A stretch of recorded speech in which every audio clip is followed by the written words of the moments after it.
We have a breaking news. South African President Cyril Ramaphosa has announced his cabinets. Now, let's go ahead without further ado and listen what Cyril Ramaphosa has announced on the state or national television.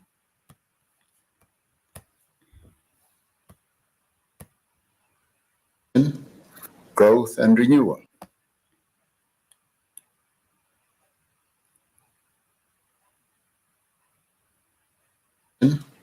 Growth and renewal.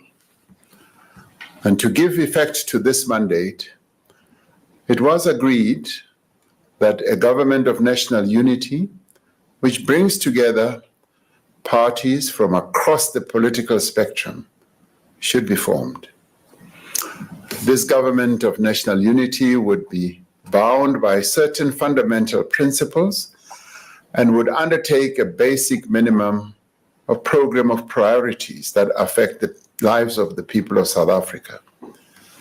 Following discussions over the course of the last few weeks, a total of 11 parties have elected to work together in government as well as in parliament.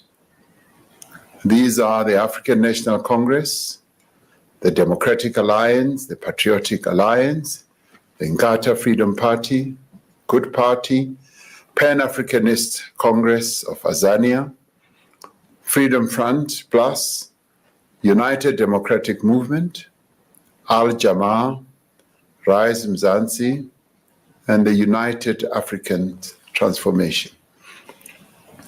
The partnership between the GNU parties is guided by a statement of intent which outlines fundamental principles and a minimum program of priorities. All the parties have made a commitment in writing to respect the Constitution and to promote accountable and transparent governance, evidence-based policies, and decision-making, the professionalization of our public service based on integrity and good governance.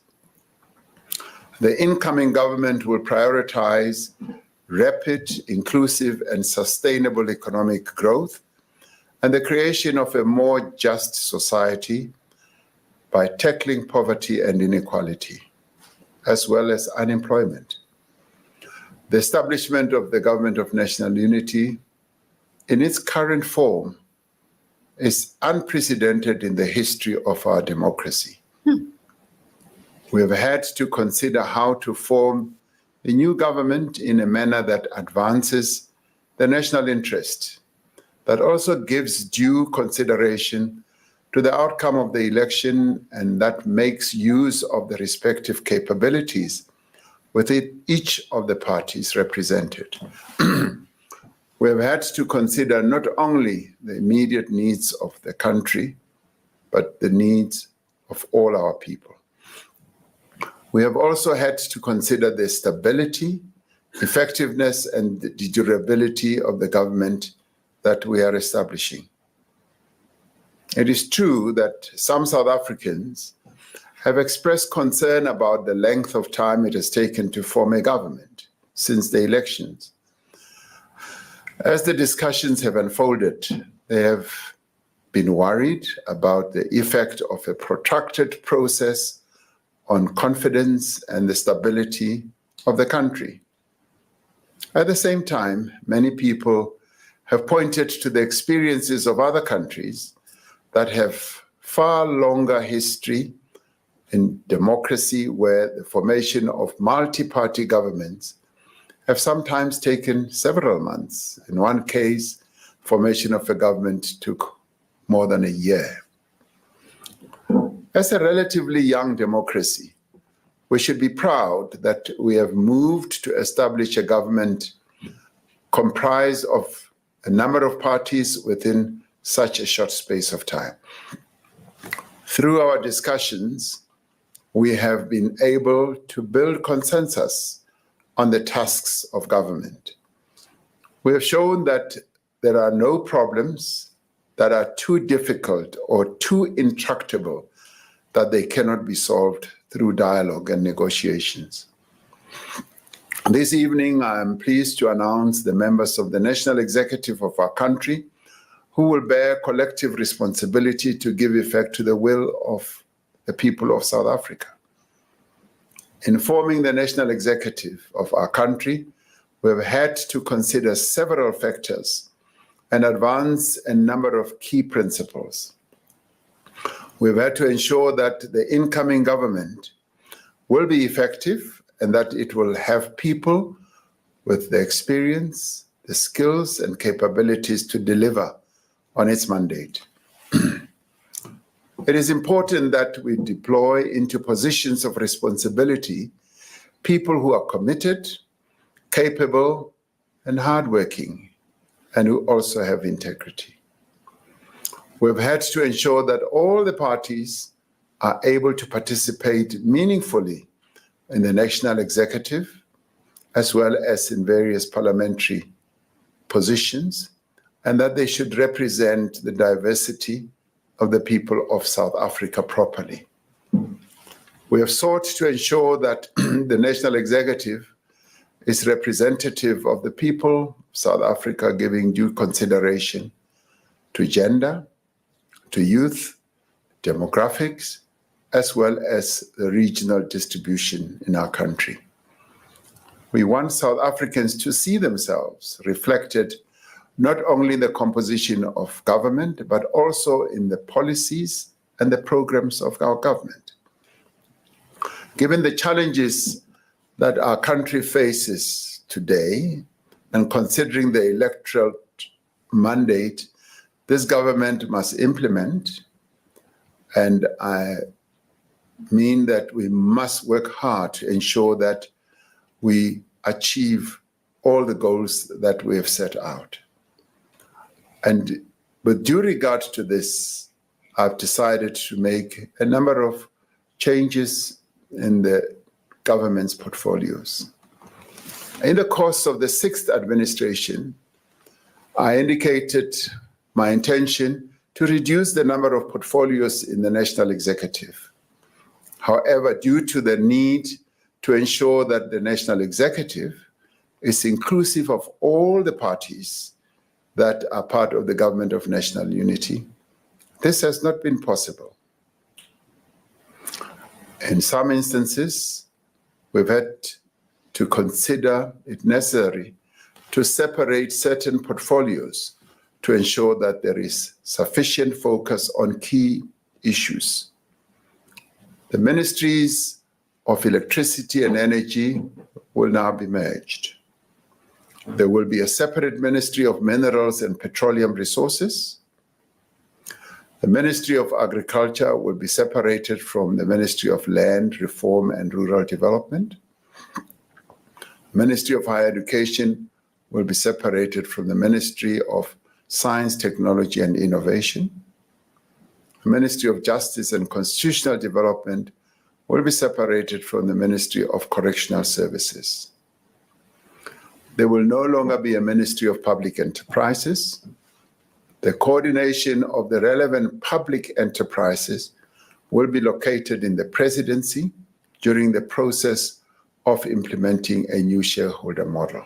However, various key institutions will be reporting to the various ministry for policy matters. The following appointments to the executive will therefore be made. The Deputy President is Paul Mashatile. The Minister of Agriculture is John Steenhuisen. The Deputy Minister of Agriculture is Rosemary Nokuzola Chapa. Minister of Land Reform and Rural Development is Mzwanele Nyoncho.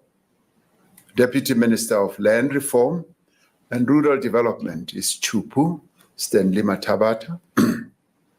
Minister of Basic Education is Siviwe Kwahube. Deputy Minister of Basic Education is Regina Mahlet. Minister of Communications and Digital Technologies is Soli Malati. Deputy Minister of Communications and Digital Technologies is Mondli Gungubele. The Minister of Cooperative Governance and Traditional Affairs is Velinkosi Tlabisa. The Deputy Minister of Cooperative Governance and Traditional Affairs is Dixon Masemola and Nkosi Zolile Burns Ngamashe. The Minister of Defense and Military Veterans is Angie Motsecha. Deputy Minister of Defense and Military Veterans is Bantu Holomisa and Richard Mkongo. Minister of Electricity and Energy is Hosien Suramokhopa. Deputy Minister of Electricity and Energy is Samantha Graham. Minister of Science, Technology and Innovation is Blade Nzimande. The Deputy Minister of Science, Technology and Innovation is Nomalungelo Gina. Minister of Employment and Labor is Nomakosazana Meth. Deputy Minister of Employment and Labor is Jomo Sibiya and Pumzile Mgcina. Minister of Finance is Enoch Godongwana. Deputy Ministers of Finance are David Masondo and Ashor Sarupen.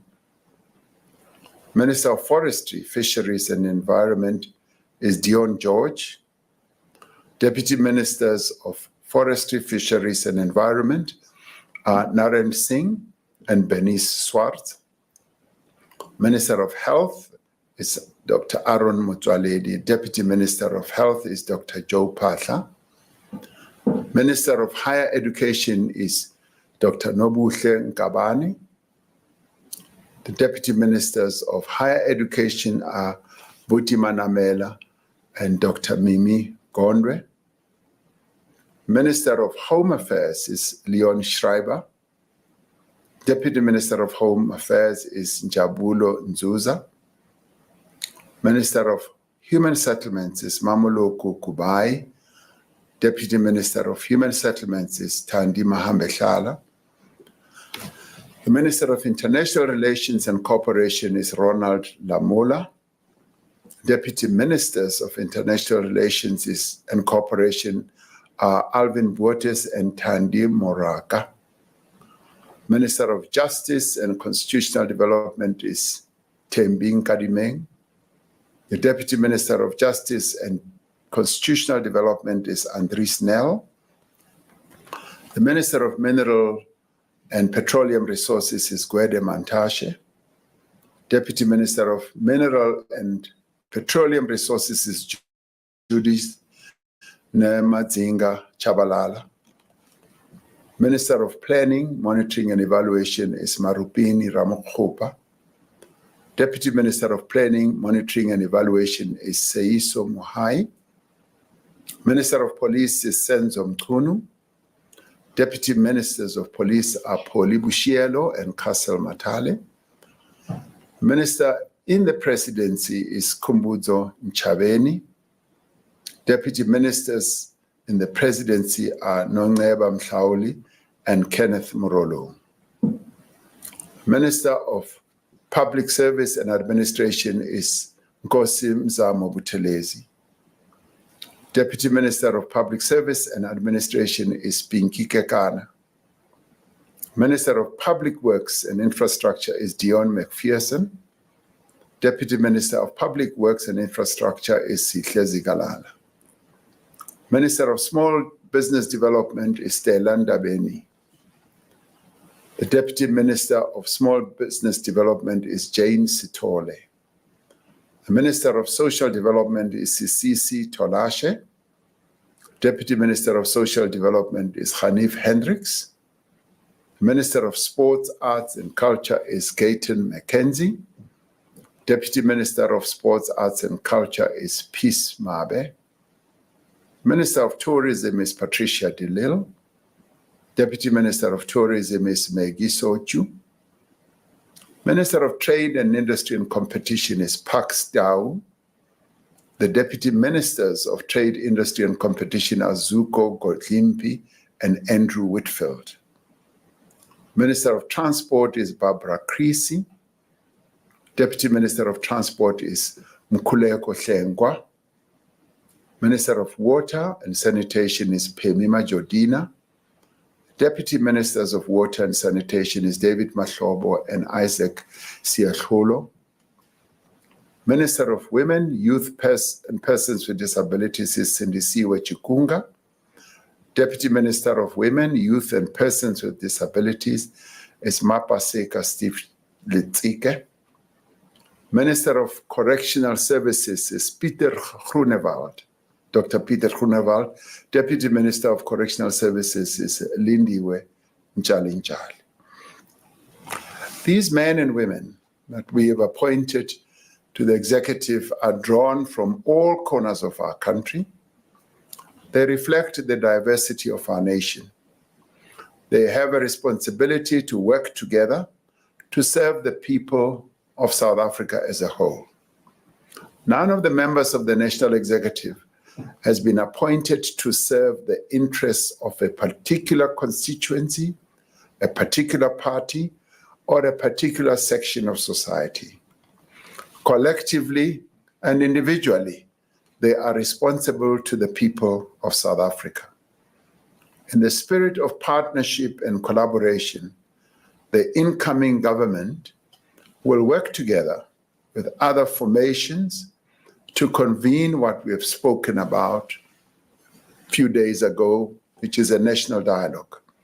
Through this national dialogue, all parties, civil society groups, labor, business, and other stakeholders will be invited to work together to address the critical challenges facing our nation. We call on all South Africans to participate in the national dialogue and to give their support to this government of national unity as it begins its work. As the leaders of political parties, as ministers and deputy ministers, as public representatives, we understand and accept the responsibility that we bear. We have all been called upon to serve the people of this country, and we will do so to the utmost of our ability. I thank you.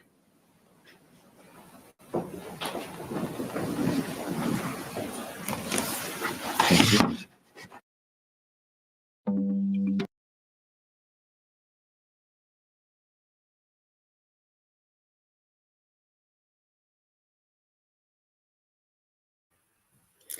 Yeah, so that was the announcement of the cabinet members from President Cyril Ramaphosa. And as you have heard, he said they have to reduce those positions and also try to add in terms of trying to accommodate each party. So there's a minister and a deputy minister. Now we are going to come back to you with all the details, what are in total the number of positions that have been, announced so far, and what is did DA got the positions that it demanded before, how many, if so. I hear from President Ramaphosa that he has been the Minister of Agriculture, the DA party leader, John Steenhuisen, that Helen Zille, I don't hear her name. And then how many percent of each party, which are the signatories of the GNU, the Government of National Unity, have got from this position? Now, what are the losses and benefits that, this administration of the South African government will have by trying to accommodate all these parties? And he said, Ramaphosa said, some of the ministry, the offices, they have to separate them. Some of them, they have to merge them. For example, electricity plants, mines, electricity mines, and energy have to be merged. There's also another one that was separated one, the higher education from science and technology, petroleum and natural resources, that has to be merged. So yeah, a number of changes, very interesting. Well, but we will come back to you, having a detail and analyzing all this. Well, best of luck to the South African people. Thank you very much for tuning in again. Bye-bye.